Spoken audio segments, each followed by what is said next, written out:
Sir नमस्कार। नमस्ते। हजुरको परिचय?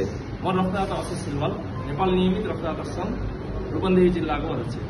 आजको जुन यो रक्तदान कार्यक्रम भइरहेको छ, यो रक्तदान कार्यक्रमको चाहिँ महत्त्व पनि दर्शाइदिनुहोस् र तपाईको जुन संस्था नेपाल नियमित रक्तदाता संघ रूपन्देही जिल्ला शाखाले रगत व्यवस्थापनको क्षेत्रमा के कसरी काम गरिरहेको छ त्यसको बारेमा पनि हजुरले प्रस्ताव दिनुहोस् न है। हस्, धन्यवाद।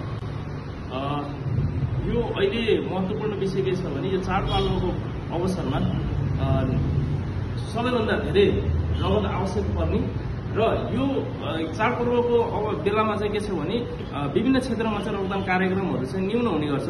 त्यसले गर्दाखेरि चाहिँ रगतको चाहिँ एकदमै सर्टेज छ। अहिले नेपाल अधिराज्यभरि नै रगतको एकदमै अभाव रहेको छ र त्यो कारणले गर्दाखेरि पनि हामी चाडपर्वको मुखमा आएर चाहिँ रक्तदान कार्यक्रम सञ्चालन गरिरहेका छौँ र हामीले नेपाल नियमित रक्तदाता संघले प्रत्येक महिना चाहिँ नियमित रूपमा रक्तदान कार्यक्रम सञ्चालन गर्ने गर्छौँ। साथै रक्त सञ्चार सेवा केन्द्रमा रगत अभाव हुँदै गर्दा हामीले प्रत्येक आकस्मिक कार्यक्रमहरू चाहिँ गरेर हिँड्ने गर्छौँ। अनि अहिलेको अवस्थामा जुन रगतको अभाव हुन नदिनको लागि तपाईँले सम्पूर्ण जुन यो क्षेत्रमा काम गर्ने सङ्घ संस्थाहरू र रक्तदाताहरूको लागि के भन्न चाहनुहुन्छ? तपाईँको सन्देश के छ? एकदमै धन्यवाद।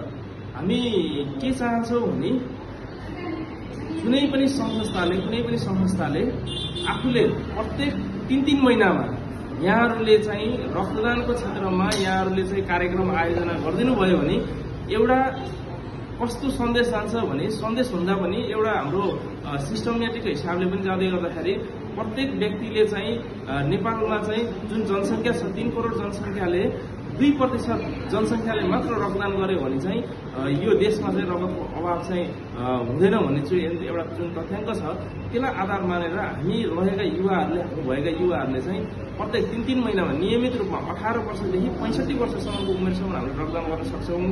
त्यसमा चाहिँ के छ भने एउटा क्याटेगोरी छ तपाईँको 45 केजीदेखि माथि हुनुपर्ने र आफूले चाहिँ नियमित रूपमा औषधि सेवन नगरेको हुनुपर्ने त्यो एउटा क्याटेगोरी छ। त्यसलाई पास गरिसकेपछि चाहिँ हामी रक्तदान गर्न सक्छौँ। अनि तपाईँहरूको संस्थाले रगत व्यवस्थापनसँगै रक्तदाताको संख्या अभिवृद्धि तथा रक्तदान सचेतना कार्यक्रमहरूको जुन क्षेत्र छ जुन त्यो सचेतना बढाउनको लागि चाहिँ कस्तो खालको भूमिका निर्वाह गरिरहेको छ? हामी अहिले पछिल्लो चरण के छ भने रूपन्देही जिल्लाको प्रत्येक पालिकामा 16वटा पालिका रहेको छ। त्यसमा चाहिँ प्रत्येक पालिकामा चाहिँ हामी पुगेर चाहिँ त्यहाँ चाहिँ रक्तदान कार्यक्रमहरू आयोजना गरिरहेका छौँ। अनि त्यो कार्यक्रम चाहिँ तपाईँहरूको चाहिँ कस्तो थियो?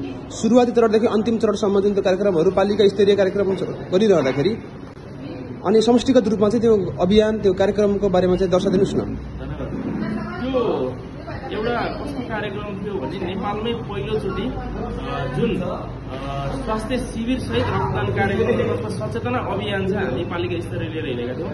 अहिले यो पछिल्लो चरण के छ भने तपाईँको भेगमा जति पनि हामी कार्यक्रमहरू आयोजना गर्छौँ त्यहाँ चाहिँ धेरै रक्तदाताहरू जोडिनु हुन्छ भने मधेस भेगमा चाहिँ रक्तदान गर्न चाहिँ एकदमै न्यून उपस्थिति हुने भएको हुनाले हामीले रूपन्देही जिल्लामा पनि 11वटा पालिका चाहिँ जुन मधेस भेगमा पर्नेछ त्यहाँ चाहिँ रक्तदानै हुँदैन।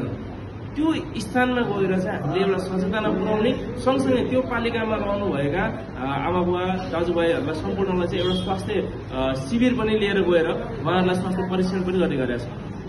हस् त, हजुरको अमूल्य समयको लागि धन्यवाद। हस्, धन्यवाद।